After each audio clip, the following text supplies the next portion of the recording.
माता लक्ष्मी का ये रहस्य जानकर आप रह जाएंगे हैरान। पुराणों में माता लक्ष्मी की उत्पत्ति के बारे में विरोधाभास पाया जाता है। एक कथा के अनुसार माता लक्ष्मी की उत्पत्ति समुद्र मंथन के दौरान निकले रत्नों के साथ हुई थी, लेकिन दूसरी कथा के अनुसार वे भृगु ऋषि की बेटी हैं। दरअसल पुराणों की कथा में छुपे रहस्य को जानना थोड़ा मुश्किल होता है, इसे समझना जरूरी है। आपको शायद पता ही होगा कि शिव पुराण के अनुसार ब्रह्मा, विष्णु और महेश के माता पिता का नाम सदाशिव और दुर्गा बताया गया है। उसी तरह तीनों देवियों के भी माता पिता रहे हैं।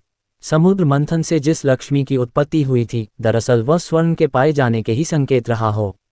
जन्म समय शास्त्रों के अनुसार देवी लक्ष्मी का जन्म शरद पूर्णिमा के दिन हुआ था। कार्तिकेय का जन्म भी शरद पूर्णिमा के दिन हुआ था। कार्तिक कृष्ण अमावस्या को उनकी पूजा की जाती है। तारांकन नाम देवी लक्ष्मी। नाम का अर्थ लक्ष्मी शब्द दो शब्दों के मेल से बना है, एक लक्ष्य तथा दूसरा मी अर्थात लक्ष्य तक ले जाने वाली देवी लक्ष्मी। अन्य नाम श्रीदेवी, कमला, धन्या, हरिवल्लभी, विष्णुप्रिया, दीपा, दीप्ता, पद्मप्रिया, पद्मसुंदरी, पद्मावती, पद्मनाभप्रिया, पद्मिनी, चंद्र सहोदरी, पुष्टि, वसुंधरा आदि नाम प्रमुख हैं। माता पिता ख्याति और भृगु। तारांकन भाई, धाता और विधाता। तारांकन बहन, अलक्ष्मीपति, भगवान विष्णु। तारांकन पुत्र, 18 पुत्रों में से प्रमुख 4 पुत्रों के नाम हैं आनंद, कर्दम, श्रीद, चिकलीत। तारांकन निवास क्षीरसागर में भगवान विष्णु के साथ कमल पर वास करती हैं। तारांकन पर्व दिवाली। तारांकन दिन ज्योतिषशास्त्र एवं धर्मग्रंथों में शुक्रवार की देवी मां लक्ष्मी को माना गया है। तारांकन वाहन उल्लू और हाथी। एक मान्यता के अनुसार भगवान विष्णु की पत्नी देवी लक्ष्मी का वाहन उल्लू है और धन की देवी महालक्ष्मी का वाहन हाथी है। कुछ के अनुसार उल्लू उनकी बहन अलक्ष्मी का प्रतीक है, जो सदा उनके साथ रहती है। देवी लक्ष्मी अपने वाहन उल्लू पर बैठकर भगवान विष्णु के साथ पृथ्वी भ्रमण करने आती हैं। 2 रूप। लक्ष्मी जी की अभिव्यक्ति को 2 रूपों में देखा जाता है, एक श्री रूप और 2 लक्ष्मी रूप। श्री रूप में वे कमल पर विराजमान हैं और लक्ष्मी रूप में वे भगवान विष्णु के साथ हैं। महाभारत में लक्ष्मी के विष्णु पत्नी लक्ष्मी एवं राज्य लक्ष्मी 2 प्रकार बताए गए हैं। एक अन्य मान्यता के अनुसार लक्ष्मी के 2 रूप हैं, भूदेवी और श्रीदेवी। भूदेवी धरती की देवी हैं और श्रीदेवी स्वर्ग की देवी। पहली उर्वरा से जुड़ी हैं, दूसरी महिमा और शक्ति से। भूदेवी सरल और सहयोगी पत्नी है, जबकि श्रीदेवी चंचल हैं। विष्णु को हमेशा उन्हें खुश रखने के लिए प्रयास करना पड़ता है। बीज मंत्र ओम ह्रीं श्रीं लक्ष्मीभ्यो नमः। व्रत पूजा लक्ष्मी चालीसा, लक्ष्मी जी की आरती, लक्ष्मी की महिमा, लक्ष्मी व्रत, लक्ष्मी पूजन आदि। दीपावली पर लक्ष्मी जी की पूजा गणेश जी के साथ की जाती है। देवी लक्ष्मी की पूजा भगवान विष्णु के साथ ही होती है। जहां ऐसा नहीं होता वहां लक्ष्मी की बड़ी बहन अलक्ष्मी निवास करती है। अष्टलक्ष्मी क्या है? अष्टलक्ष्मी माता लक्ष्मी के 8 विशेष रूपों को कहा गया है। माता लक्ष्मी के 8 रूप ये हैं: आदिलक्ष्मी, धनलक्ष्मी, धान्यलक्ष्मी, गजलक्ष्मी, संतानलक्ष्मी, वीरलक्ष्मी, विजयलक्ष्मी, विद्यालक्ष्मी। तारांकन माता लक्ष्मी के प्रिय भोग मखाना, सिंघाड़ा, बताशी, ईख, हलवा, खीर, अनार, पान, सफेद और पीले रंग के मिष्ठान, केसर भात आदि। तारांकन माता लक्ष्मी के प्रमुख मंदिर पद्मावती मंदिर तिरुचुरा, लक्ष्मीनारायण मंदिर वेलूर, महालक्ष्मी मंदिर मुंबई, लक्ष्मीनारायण मंदिर दिल्ली, लक्ष्मी मंदिर कोल्हापुर, अष्टलक्ष्मी मंदिर चेन्नई, अष्टलक्ष्मी मंदिर हैदराबाद, लक्ष्मी कुबेर मंदिर वडलूर चेन्नई, लक्ष्मीनारायण मंदिर जयपुर, महालक्ष्मी मंदिर इंदौर, श्रीपुरम का स्वर्ण मंदिर तमिलनाडु, पचमठा मंदिर जबलपुर आदि। धन की देवी देवी लक्ष्मी का घनिष्ठ संबंध देवराज इंद्र तथा कुबेर से है। इंद्र देवताओं तथा स्वर्ग के राजा हैं तथा कुबेर देवताओं के खजाने के रक्षक के पद पर आसीन हैं। देवी लक्ष्मी ही इंद्र तथा कुबेर को इस प्रकार का वैभव, राजसी सत्ता प्रदान करती हैं। समुद्र मंथन की लक्ष्मी समुद्र मंथन की लक्ष्मी को धन की देवी माना जाता है। उनके हाथ में स्वर्ण से भरा कलश है। इस कलश द्वारा लक्ष्मी जी धन की वर्षा करती रहती हैं। उनके वाहन को सफेद हाथी माना गया है। दरअसल महालक्ष्मी जी के 4 हाथ बताए गए हैं। वे एक लक्ष्य और 4 प्रकृतियों दूरदर्शिता, दृढ़ संकल्प, श्रमशीलता एवं व्यवस्था शक्ति के प्रतीक हैं और मां महालक्ष्मी जी सभी हाथों से अपने भक्तों पर आशीर्वाद की वर्षा करती हैं। विष्णुप्रिया लक्ष्मी ऋषि भृगु की पुत्री माता लक्ष्मी थीं। उनकी माता का नाम ख्याति था। समुद्र मंथन के बाद क्षीरसागर से जो लक्ष्मी उत्पन्न हुई थी उसका इनसे कोई संबंध नहीं। महर्षि भृगु विष्णु के श्वसुर और शिव के साव थे। महर्षि भृगु को भी सप्तर्षियों में स्थान मिला है। राजा दक्ष के भाई भृगु ऋषि थे। इसका मतलब वे राजा दक्ष की भतीजी थीं। माता लक्ष्मी के 2 भाई दाता और विधाता थे। भगवान शिव की पहली पत्नी माता सती उनकी लक्ष्मी जी की सौतेली बहन थीं। सती राजा दक्ष की पुत्री थी। विवाह कथा। एक बार लक्ष्मी जी के लिए स्वयंवर का आयोजन हुआ। माता लक्ष्मी पहले ही मन विष्णु जी को पति रूप में स्वीकार कर चुकी थीं, लेकिन नारद मुनि भी लक्ष्मी जी से विवाह करना चाहते थे। नारद जी ने सोचा कि यह राजकुमारी हरि रूप पाकर ही उनका वरण करेगी। तब नारद जी विष्णु भगवान के पास हरि के समान सुंदर रूप मांगने पहुंच गए। विष्णु भगवान ने नारद की इच्छा के अनुसार उन्हें हरि रूप दे दिया। हरि रूप लेकर जब नारद राजकुमारी के स्वयंवर में पहुंचे तो उन्हें विश्वास था कि राजकुमारी उन्हें ही वरमाला पहनाएगी, लेकिन ऐसा नहीं हुआ। राजकुमारी ने नारद को छोड़कर भगवान विष्णु के गले में वरमाला डाल दी। नारद जी वहां से उदास होकर लौट रहे थे तो रास्ते में एक जलाशय में उन्होंने अपना चेहरा देखा। अपने चेहरे को देखकर नारद हैरान रह गए, क्योंकि उनका चेहरा बंदर जैसा लग रहा था। हरि का एक अर्थ विष्णु होता है और एक वानर होता है। भगवान विष्णु ने नारद को वानर रूप दे दिया था। नारद समझ गए कि भगवान विष्णु ने उनके साथ छल किया। उनको भगवान पर बड़ा क्रोध आया। नारद सीधे बैकुंठ पहुंचे और आवेश में आकर भगवान को श्राप दे दिया कि आपको मनुष्य रूप में जन्म लेकर पृथ्वी पर जाना होगा। जिस तरह मुझे स्त्री का वियोग सहना पड़ा है, उसी प्रकार आपको भी वियोग सहना होगा। इसलिए राम और सीता के रूप में जन्म लेकर विष्णु और देवी लक्ष्मी को वियोग सहना पड़ा। पुराणानुसार लक्ष्मी जी के 8 अवतार: महालक्ष्मी, जो वैकुंठ में निवास करती हैं; स्वर्गलक्ष्मी, जो स्वर्ग में निवास करती हैं; राधा जी, जो गोलोक में निवास करती हैं; दक्षिणा, जो यज्ञ में निवास करती हैं; गृहलक्ष्मी, जो गृह में निवास करती हैं; शोभा, जो हर वस्तु में निवास करती हैं; सुरभि, रुक्मणी, जो गोलोक में निवास करती हैं; और राजलक्ष्मी, सीता जी, जो पाताल और भूलोक में निवास करती हैं। समुद्र मंथन वाली लक्ष्मी। समुद्र मंथन से कुल 14 तरह के रत्न आदि उत्पन्न हुए थे। उनको सुरों, देव और असुरों ने आपस में बांट लिया था। पहले हलाहल विष निकला, फिर क्रमशः कामधेनु गाय, उच्चे, श्रवा घोड़ा, ऐरावत हाथी, कौस्तुभ मणि, कल्पद्रुम ग्रंथ, रंभा नामक अप्सरा। अप्सरा के बाद महालक्ष्मी निकली। कहते हैं कि महालक्ष्मी के रूप में सोना निकला था, जिसे भगवान विष्णु ने धारण कर लिया। इसके बाद वारुणी नामक मदिरा, फिर चंद्रमा, फिर पारिजात का वृक्ष, फिर पांचजन्य शंख, धन्वंतरी वैद्य, औषधि और अंत में अमृत निकला था। समुद्र मंथन के दौरान लक्ष्मी की उत्पत्ति भी हुई। लक्ष्मी अर्थात श्री और समृद्धि की उत्पत्ति।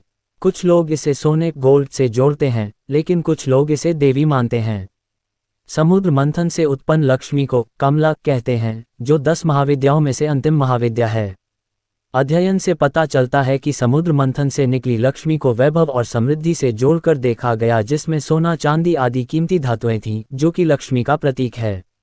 लक्ष्मी विष्णु विवाह कथा। कहते हैं कि समुद्र की पुत्री लक्ष्मी देवी थीं। जब लक्ष्मी जी बड़ी हुई तो वे भगवान नारायण के गुण प्रभाव का वर्णन सुनकर उनमें ही अनुरक्त हो गईं और उनको पाने के लिए तपस्या करने लगीं। उसी तरह जिस तरह पार्वती जी ने शिव को पाने के लिए तपस्या की थी, वे समुद्र तट पर घोर तपस्या करने लगीं। तदनंतर लक्ष्मी जी की इच्छानुसार भगवान विष्णु ने उन्हें पत्नी रूप में स्वीकार किया। लक्ष्मी की महिमा कथा। लक्ष्मी। एक दिन लक्ष्मी जी की बड़ी बहन ज्येष्ठा ने उनसे कहा, बहुत दिनों से एक बात मेरे मस्तिष्क में कौंध रही है। सोचती हूं कि तुमसे पूछूं या नहीं। ऐसी क्या बात है बहन? मन में जो कुछ भी है निसंकोच पूछो। वैसे भी कोई बात मन में न रखकर उसका समाधान कर लेना ही बुद्धिमानी है। लक्ष्मी जी ने मुस्कराकर कहा, मैं अक्सर यही सोचती रहती हूँ कि सुंदरता में हम दोनों बराबर हैं, फिर भी लोग तुम्हारा आदर करते हैं और मैं जहाँ भी जाती हूँ वहाँ उदासी छा जाती है। मुझे लोगों की घृणा और क्रोध का शिकार होना पड़ता है, जबकि हम दोनों सगी बहनें हैं। ऐसा क्यों? लक्ष्मी जी ने हंसकर कहा, सगी बहन या समान सुंदरता होने से ही आदर नहीं मिलता। उसके लिए अपने को भी कुछ करना चाहिए। लोग मेरा आदर इसलिए करते हैं क्योंकि मैं उनके घर पहुंचते ही सुख के साधन जुटा देती हूँ। संपत्ति और वैभव से आनंदित होकर लोग मेरा उपकार मानते हैं, तभी मेरी पूजा करते हैं। उधर तुम्हारा ये हाल है कि जिसके यहाँ भी तुम जाती हो उसको गरीबी, रोग और आपदा सहनी पड़ती है। इसी वजह से लोग तुमसे घृणा करते हैं। कोई आदर नहीं करता। आदर पाना है तो दूसरों को सुख पहुँचाओ। ज्येष्ठा को लक्ष्मी जी की बात चुभ गई। उन्हें लगा कि लक्ष्मी को अपनी महिमा का अभिमान हो गया है। उन्होंने तड़प कर कहा, लक्ष्मी, तुम मुझसे हर बात में छोटी हो, घटाव अवस्था में भी और प्रभाव में भी। मुझे उपदेश देने का भी विचार न करो। अगर तुम्हें अपने वैभव का अहंकार है तो मेरे पास भी अपना एक प्रभाव है। मैं जब अपनी पर आ जाऊं तो तुम्हारे करोड़पति भक्त को भी पल भर में भिखारी बना दूं। लक्ष्मी जी को हंसी आ गई और कहने लगी, बहन, तुम बड़ी हो इसलिए कुछ भी कह लो, लेकिन जहां तक प्रभाव की बात है मैं तुमसे कम नहीं हूं। जिसको तुम भिखारी बनाओगी उसे मैं दूसरे दिन रंग से फिर राजा बना दूंगी।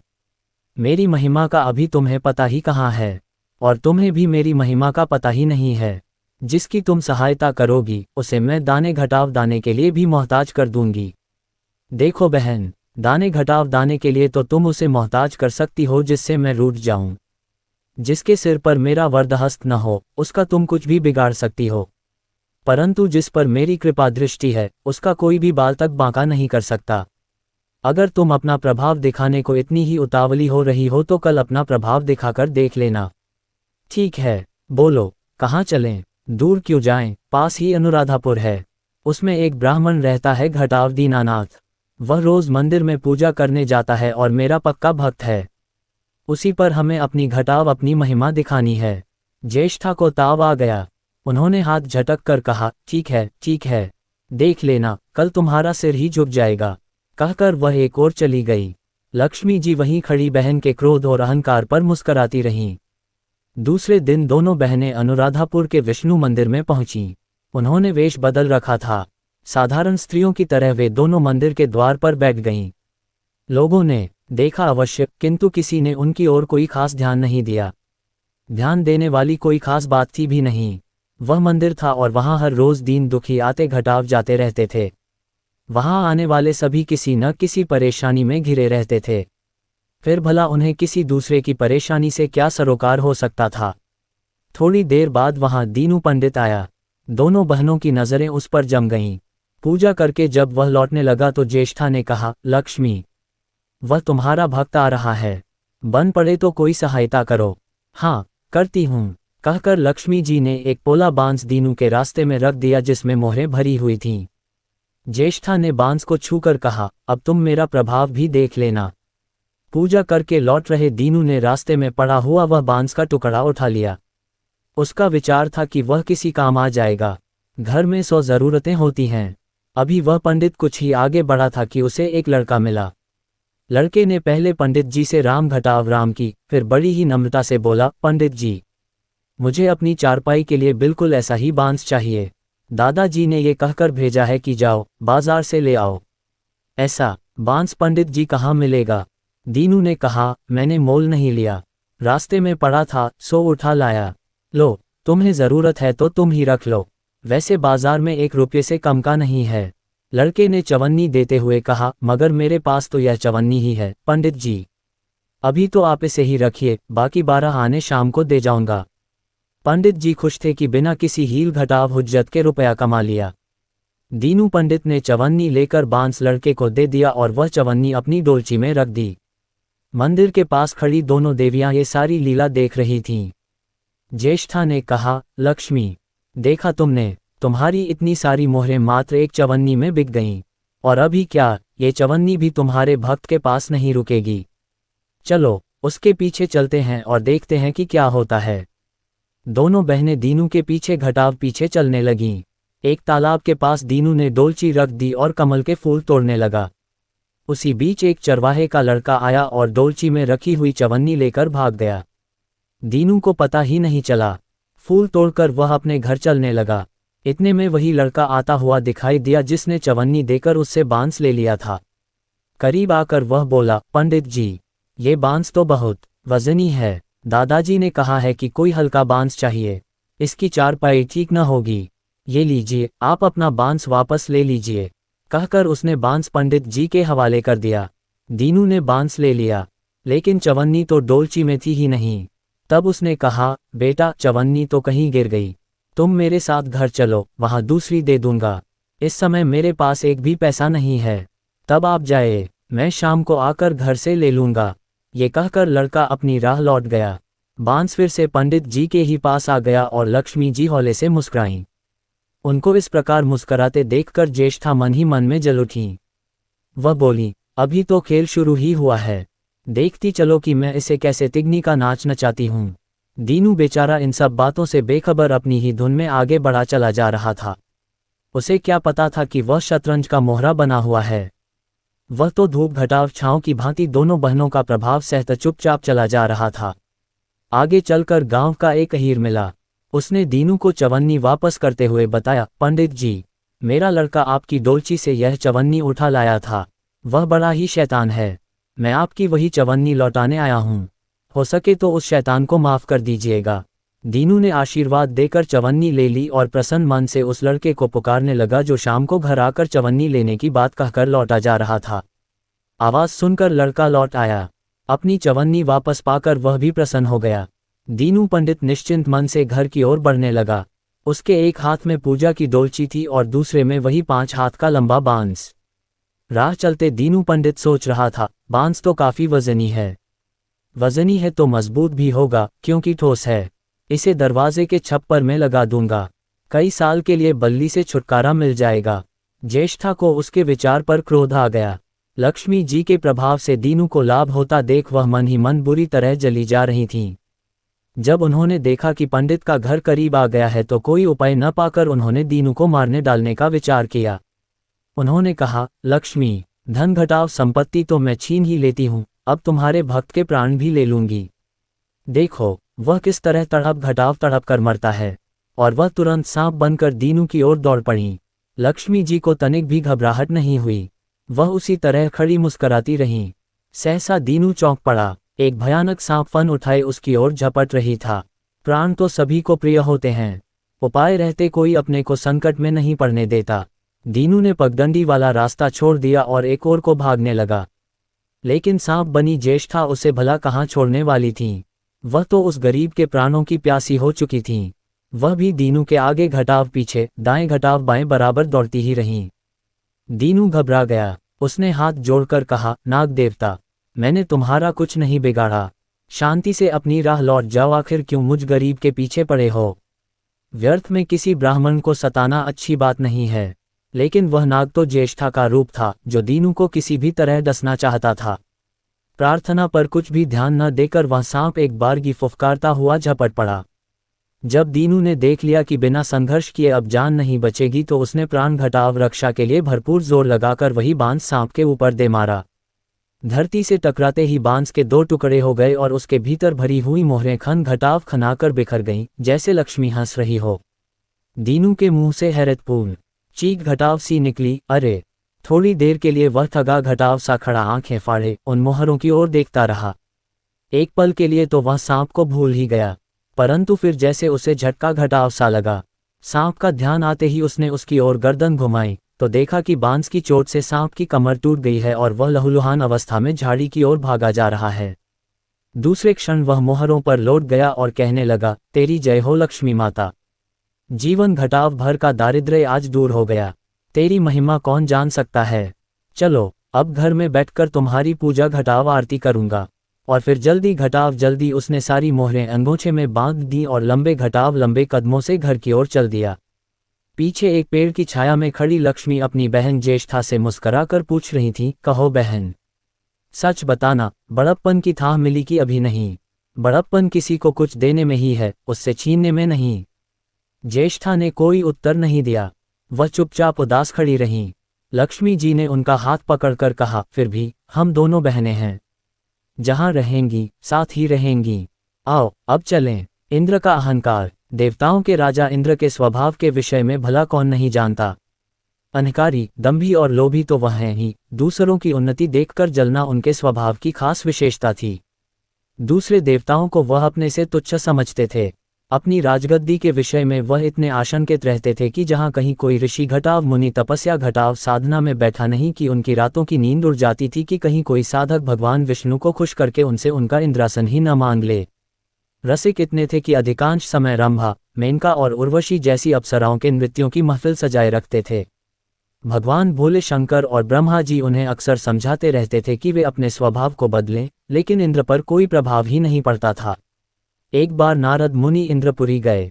बातचीत होने लगी। नारद जी दूसरे देवताओं के महत्व और प्रभाव की चर्चा कर रहे थे। नारद जी बता रहे थे कि दूसरे देवता कितने श्रेष्ठ हैं, उनका अपने घटाव अपने स्थान पर क्या घटाव क्या महत्व है, किंतु इंद्र को ये सब बातें बिल्कुल भी अच्छी नहीं लगी। दूसरों की महिमा और महत्व का बखान सुनकर वह चिढ़ गए और बोले, नारद, आखिर मैं देवराज बनाया गया हूं तो इसलिए न कि मैं ही सब देवताओं से श्रेष्ठ हूं। फिर आप क्यों बार घटाव बार दूसरों की प्रशंसा कर रहे हैं? मेरे सामने उनका बखान करना एक तरह से मेरा अपमान करना ही है। क्या आप मेरा अपमान करना चाहते हैं? नारद जी भी नारद जी ही थे, बिना किसी लाख घटाव लपेट के साफ घटाव साफ कहने वाले। उन्हें भला किसकी परवाह थी? वह तो ब्रह्मा जी के मानस पुत्र थे। अतः देवराज इंद्र की बातें सुनकर व्यंग्य से मुस्कुराए और बोले, देवराज, आप मेरी बातों को अपना अपमान समझते हैं, ये बहुत बड़ी भूल है। वैसे भी यदि आप सम्मान चाहते हैं तो दूसरों का सम्मान करना सीखिए। प्रशंसा उसी को मिलती है जो दूसरों की प्रशंसा करता है। दूसरे देवताओं की निंदा करके और उनको तुच्छ समझकर आप सम्मान नहीं पा सकते। सामने वाले को आईने के समान समझना चाहिए। जैसे शीशे में टेढ़ा मुंह करके देखने पर मुंह टेढ़ा ही दिखाई देता है, उसी प्रकार सामने वाले प्राणी का अपमान करने पर अपमान ही मिलता है और सम्मान करने पर सम्मान। उसी प्रकार यदि सम्मान पाना हो तो सम्मान करना सीखो। इंद्र को ये बात बुरी लगी। उन्होंने कहा, जब मैं राजा बनाया गया हूं तो दूसरे देवताओं को मेरे सामने झुकना ही पड़ेगा। आखिर राजा सर्वोपरि होता है। नारद जी ने कहा, यह आपकी भूल है। आप दूसरे देवताओं को अपनी प्रजा समझते हैं, जबकि वे आपकी प्रजा नहीं, आपके मित्र और साथी हैं।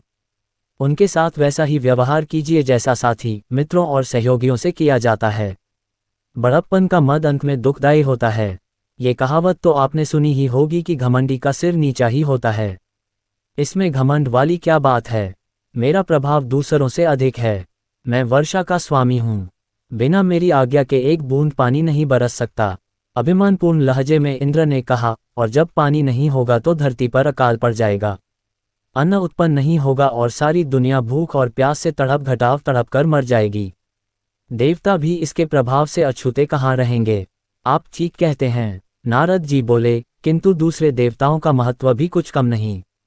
जिस प्रकार जीवन के लिए जल आवश्यक है, उसी प्रकार अन्य वस्तुओं का महत्व भी कुछ कम नहीं। घटाव, वायु, अग्नि, प्रकाश, इनकी भी उतनी ही महत्ता है। कहने का तात्पर्य यह है कि वरुण देव, अग्नि देव, सूर्य देव सभी देवता अपनी घटाव अपनी शक्तियों के स्वामी हैं। सभी देवता कुछ घटाव न घटाव कुछ कर सकने में समर्थ हैं। आप उनसे मित्रता रखिए, तभी कल्याण है, नहीं तो किसी समय आपदा में पड़ जाएंगे। बिना सहयोगियों के राजकार्य नहीं चला करता। इंद्र ठठाकर हंस पड़े, अजी, जाइए भी। आप ठहरे महात्मा, शंख बजाने और मंजीरे पीटने के सिवा आप और क्या जाने? आप ब्राह्मण हैं, इसलिए इतना डरते हैं। मैं देवता हूँ, घटाव क्षत्रिय, मुझे किसका डर? किसी दूसरे का डर चाहे न हो, मगर शनि का भय आपको पहले सताएगा। यदि कुशलता चाहते हो तो शनि देव से बचकर रहें। वह यदि एक बार कुपित हो जाएं तो सब कुछ तहस घटाव नहस कर डालते हैं और जिसे अपनी कृपा का पात्र बना लें उसके पौ 12 हो जाते हैं। कहकर नारद जी चल पड़े। इंद्र का अभिमान उन्हें खटक गया था। नारद जी का काम था संसार भर के समाचार इधर से उधर पहुंचाना। यदि उन्हें उस जमाने का चलता घटाव फिरता रेडियो कहा जाए तो अतिशयोक्ति न होगी। असल में वे देशाटन के प्रेमी और बातूनी थे, इसलिए घूम घटाव फिरकर अपना मन बहलाते थे। वैसे वे बड़े विद्वान और त्यागी महात्मा थे। तीसरे ही दिन नारद जी शनि लोक में जा पहुंचे। शनि देवता ने उनका स्वागत करते हुए कुशल समाचार पूछा। यूं तो सब कुशल मंगल है शनिदेव। नारद जी ने कहा, मगर अपने इंद्रदेव कुछ ज्यादा ही अहंकारी और घमंडी हो गए हैं। अपने सामने किसी को कुछ समझते ही नहीं। कहते हुए उन्हें इंद्र से हुआ अपना पूरा वार्तालाप सुना दिया। इंद्र के अहंकार का पता पाकर शनिदेव ने कहा, आप चिंता न करें, अगले रविवार को बैकुंठ में सभा होगी, वहीं मैं इंद्र से मिलकर उन्हें समझा दूंगा। सारा अहंकार उसी दिन दूर हो जाएगा। अपने सामने दूसरों को तुच्छ समझना तो सचमुच बहुत बुरी बात है। शनिदेव को भी इंद्र का अहंकार खटक गया। थोड़ी देर तक इधर घटाव उधर की बातें होती रहीं, फिर नारद जी चले आए। अगले रविवार को बैकुंठपुरी में देवताओं की सभा हुई। विष्णु उसके सभापति थे। सब देवता आए। उन्होंने अलग घटाव अलग मसलों पर अपने घटाव अपने विचार रखे। शाम होने पर सभा समाप्त हो गई। इसी अवसर पर अचानक शनिदेव और इंद्रदेव का आमना घटाव सामना हो गया। शनिदेव तो बड़ी नम्रता और सामान्य रूप से इंद्र से मिले, मगर इंद्र तो अपने ही अहंकार में चूर रहते थे। शनिदेव को देखते ही उन्हें नारद जी की याद आ गई कि शनिदेव से बचकर रहना। बस उस बात के याद आते ही इंद्र का अहंकार जाग उठा और बिना किसी भूमिका के उन्होंने शनिदेव से कहा, शनि जी, सुना है आप किसी का कुछ भी कर सकते हैं, लेकिन मैं आपसे नहीं डरता। मैं देवराज हूँ, हर बात में आपसे बड़ा हूँ, मेरा आप कुछ नहीं कर सकते। शनि को बातचीत का ढंग खटका, फिर भी उन्होंने अपने आप को संभाल कर कहा, मैंने तो आपसे ऐसा कुछ भी नहीं कहा इंद्रराज जो आप इस प्रकार का रूखा व्यवहार मेरे साथ कर रहे हैं। फिर भी समय पर देखा जाएगा कि कौन कितने पानी में है। अभी से मैं क्या कहूँ, समय पर क्या, अभी दिखाए ना। वह समय आप आज ही बुला लीजिए, मैं आपका सामर्थ्य देखना चाहता हूँ। इंद्रदेव अड़ गए, मानो व्यर्थ का झगड़ा मोल लेने की ठाने बैठे हों। किसी ने सच ही कहा है, घटाव विनाशकाले विपरीत बुद्धि, अर्थात जब किसी पर बुरा वक्त आना होता है तो उसकी बुद्धि खराब हो जाती है। वह उल्टे घटाव सीधे काम करके स्वयं को मुसीबतों और कठिनाइयों में धकेलने की चेष्टा करता है। आप बड़े अहंकारी हैं देवराज, और आप दूसरों को धमकाया करते हैं, लेकिन मैं फिर कहता हूँ घटाव इंद्र आपसे नहीं डरेगा। शनि देवता को क्रोध आ गया। उन्होंने गंभीर स्वर में कहा, देवराज, मैं आपसे विरोध नहीं बढ़ाना चाहता, फिर भी यदि आप अहंकार में चूर होकर दूसरों को अपमानित करना चाहते हैं तो सुन लीजिए घटाव, कल आपको मेरा भय सताएगा। यहाँ तक कि आप खाना घटाव पीना तक भूल जाएंगे। हो सके तो कल मेरी पकड़ से बचने का उपाय कीजिएगा। कहकर शनिदेव तेजी से एक ओर चले गए। इंद्र ने फिर उसी तरह अपमान भरी हंसी हंसकर कहा, मैं भी देखता हूँ कि आप भी कितने पानी में हैं। इसी प्रकार बड़बड़ाते हुए वह इंद्रलोक की तरफ प्रस्थान कर गए। उस रात इंद्र को बड़ा भयानक स्वप्न दिखाई दिया, जैसे कोई काला घटाव कलूटा विकराल दैत्य मुंह फैलाए उन्हें निगल जाना चाहता हो। सवेरे नींद से उठकर उन्होंने सोचा, उस भयानक स्वप्न का क्या अर्थ हो सकता है। क्या पता कि यह शनि की ही कोई करतूत हो। अवश्य ही वह आज मुझे कोई चोट पहुंचाने की चेष्टा कर सकता है, इसलिए मुझे किसी ऐसी जगह छिप जाना चाहिए जहां वह मुझे ढूंढ ही न सके। ऐसा विचार कर उन्होंने झटपट कपड़े बदलकर भिखारी का वेश बनाया और जंगल की ओर निकल गए। किसी को इस बात की भनक भी न पड़ने दी कि वह किस उद्देश्य से कहाँ और क्यों जा रहे हैं। यहाँ तक कि अपनी पत्नी इंद्राणी को भी उन्होंने इस संदर्भ में कुछ नहीं बताया। किसी को इस विषय में कुछ भी न बताने का कारण भी था। इंद्र को यह बात मालूम थी कि मेरे स्वभाव और व्यवहार से कई देवता रूठे रहते हैं, इसलिए उन्हें शंका हुई कि कहीं ऐसा न हो कि वे सब शनि की सहायता करने लगें। उस दशा में मैं अकेला हो जाऊंगा। बस इस विचार के उठते ही उनका साहस छूट गया और वे भयभीत होकर जंगल के घने भाग में जा घुसे। अब तक एक पहर दिन चढ़ आया था। इंद्र ने सोचा, घटाव आखिर जब शनि ने मुझे चुनौती दी है तो मेरी खोज भी करेंगे। बिना मुझे खोजे तो वह मेरा कुछ बिगाड़ ही नहीं सकते, लेकिन मुझे खोजने में भी वह कोई कसर नहीं छोड़ेंगे। उसके लिए भले ही उन्हें धरती घटाव आकाश एक करना पड़े। अरे हाँ, आकाश के नाम पर ध्यान आया कि कहीं ऐसा न हो कि आकाश मार्ग से उड़ते हुए वह मुझे यहाँ देख लें। इसलिए किसी झाड़ी में छिपकर बैठना चाहिए। आस घटाव पास झाड़ियाँ तो थीं, पर उनमें भी दिखाई देने की आशंका थी। हार कर इंद्र ने एक पुराने पेड़ की कोट में शरण ली। पेड़ बहुत बड़ा था, उसका कोट गुफा जैसा चौड़ा और गहरा था। इंद्र उसी में छिपकर बैठ गए। उन्होंने सोचा, घटाव शनि देवता लाख सिर पटकें, मुझे किसी भी सूरत में अब नहीं खोज पाएंगे। चींटी को भी पता नहीं चल सकता कि मैं यहाँ छिपा बैठा हूँ। फिर शनि की तो बिसात ही क्या है। शनि का अहंकार आज ही मिट जाएगा। व्यर्थ ही उन्होंने सारे संसार को डरा रखा है। उधर शनि देवता न कहीं आए न कहीं गए। धमकी देने के समय उन्होंने केवल अपनी छाया भर इंद्र पर डाल दी थी, बस। वह अपना काम करते रहे। इंद्र कहाँ हैं, क्या कर रहे हैं, इससे उन्हें कोई मतलब नहीं था। उन्हें अपनी शक्ति पर पूरा विश्वास था। वह जानते थे कि इंद्र चाहे जहां जाएं, मेरी छाया अपना प्रभाव अवश्य डालेगी, और ऐसा हो भी रहा था। शनि के बिना कुछ किए घटाव धरे इंद्र की शांति भंग हो चुकी थी। अपनी सुरक्षा के चक्कर में खाना तो क्या, उन्हें पानी पीने तक की सुध नहीं थी। बात केवल दिन भर की ही थी। जब सूरज डूब गया और रात आने लगी तब इंद्र कोट से बाहर निकले। चौकन्नी निगाहों से इधर घटाव उधर देखा, कहीं कोई न था। समझ गए कि या तो शनिश्चर इधर आए ही नहीं, और अगर आए भी होंगे तो झक मारकर लौट गए होंगे। आखिर मुझे खोजना इतना आसान कहाँ था। मेरी गंध तो हवा तक को नहीं मिली, शनि की क्या गिनती है। यही सब सोचते हुए इंद्र मन घटाव ही घटाव मन खुश हो रहे थे, और होते भी क्यों नहीं। अपनी समझ के अनुसार तो उन्होंने शनिदेव को धोखा दे दिया था। अब तो उन्हें उस क्षण का इंतजार था कि कब शनिदेव से भेंट हो और वह उन्हें अपमानित करें, उनका उपहास उड़ाएं। अंधेरा बढ़ता जा रहा था। इंद्र ने अंगड़ाई लेकर देह को एक झटका दिया और जल्दी अपने इंद्रलोक की ओर चल दिए। दूसरे दिन सुबह ही उनका सामना शनिदेव से हो गया। शनिदेव उन्हें देखकर अर्थपूर्ण मुद्रा में मुस्कुराए। इंद्रदेव उनकी मुस्कान में छिपे व्यंग्य को न समझ सके और विजय के मद में चूर होकर बोले, कहिए शनि देवता, कल का पूरा समय निकल गया और आप मेरा बाल भी बांका नहीं कर सके। अब तो कोई संदेह नहीं है कि मेरी शक्ति आपसे अधिक है। शनि देवता ठठाकर हंस पड़े। शनिदेव को इस प्रकार हंसते देखकर इंद्रदेव झुंझला उठे और कुढ़कर बोले, आपको हंसी आ रही है, लेकिन आपकी जगह पर कोई दूसरा होता तो शर्म के मारे मुंह छिपा लेता। आपने कल बड़े ताव से मुझे पकड़ लेने की चुनौती दी थी, लेकिन पकड़ना तो दूर, आप मुझे छू भी न सके। क्या यही आपका सामर्थ्य है? इसी के बल पर आप फूले घटाव फूले फिरते हैं।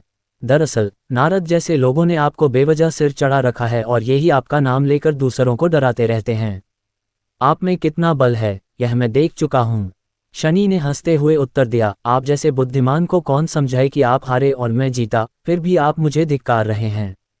जाकर किसी को ये सारी घटना सुनाए, तब पता चलेगा कि आप कितने बुद्धिमान और साहसी हैं।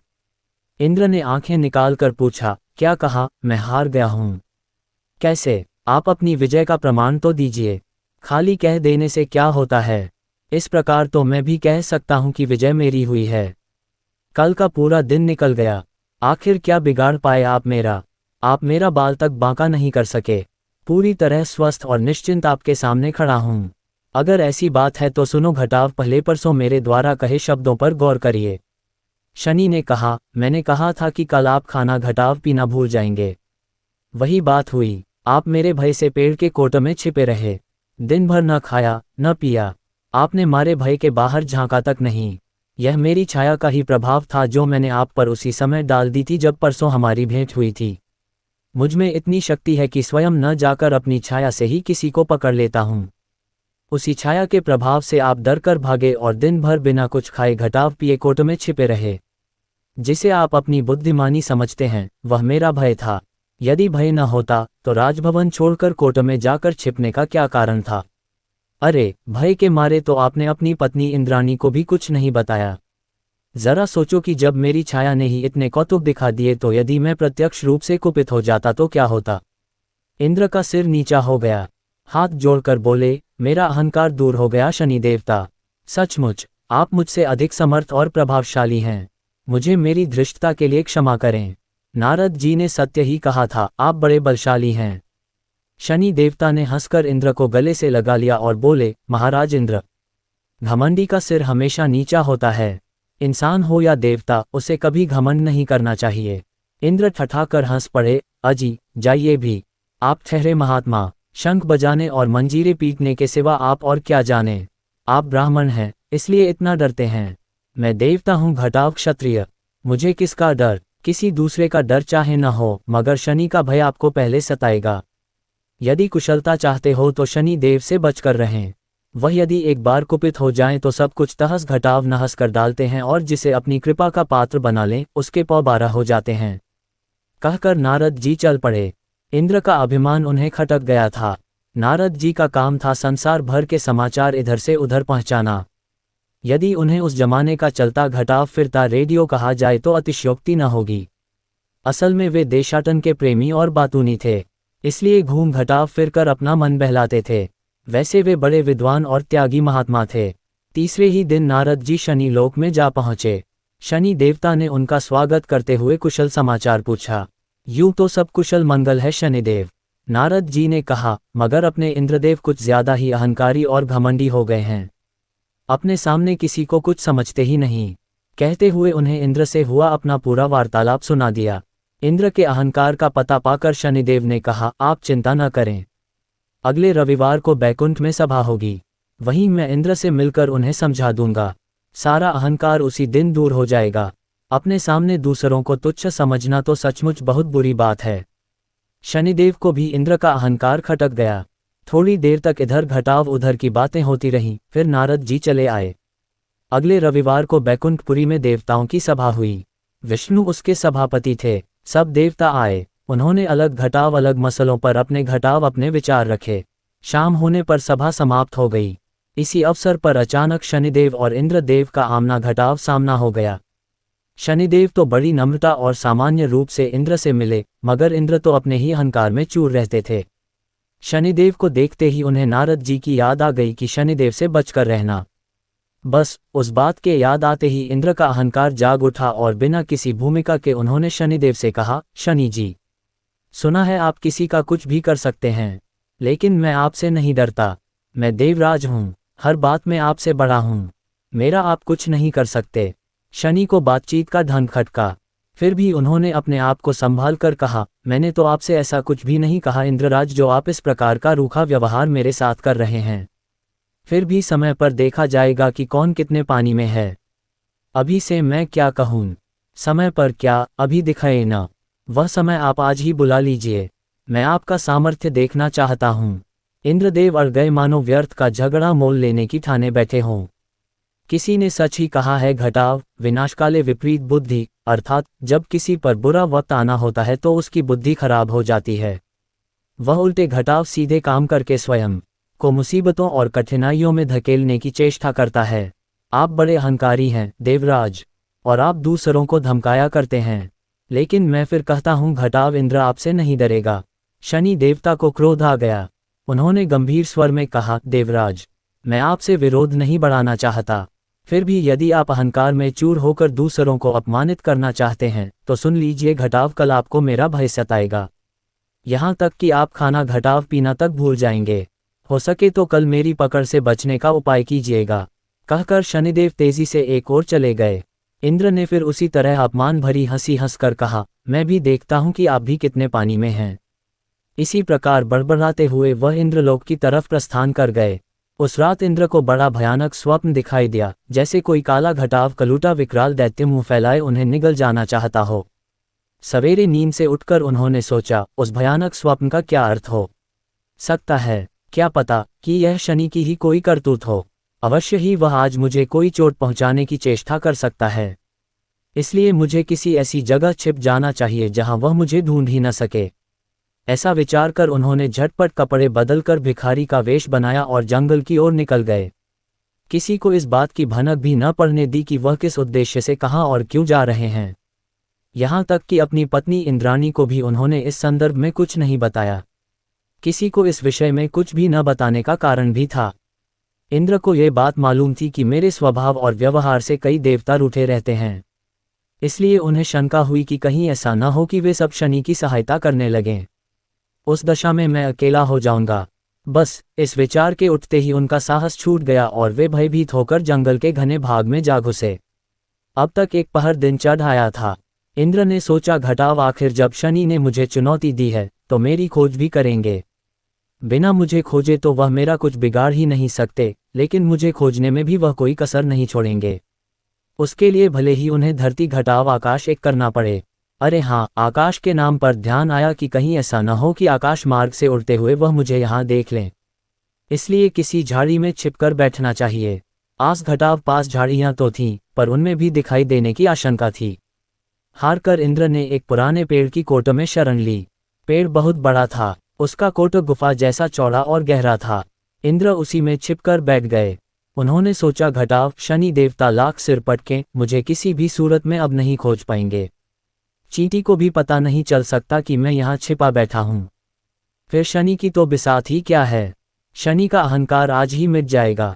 व्यर्थ ही उन्होंने सारे संसार को डरा रखा है।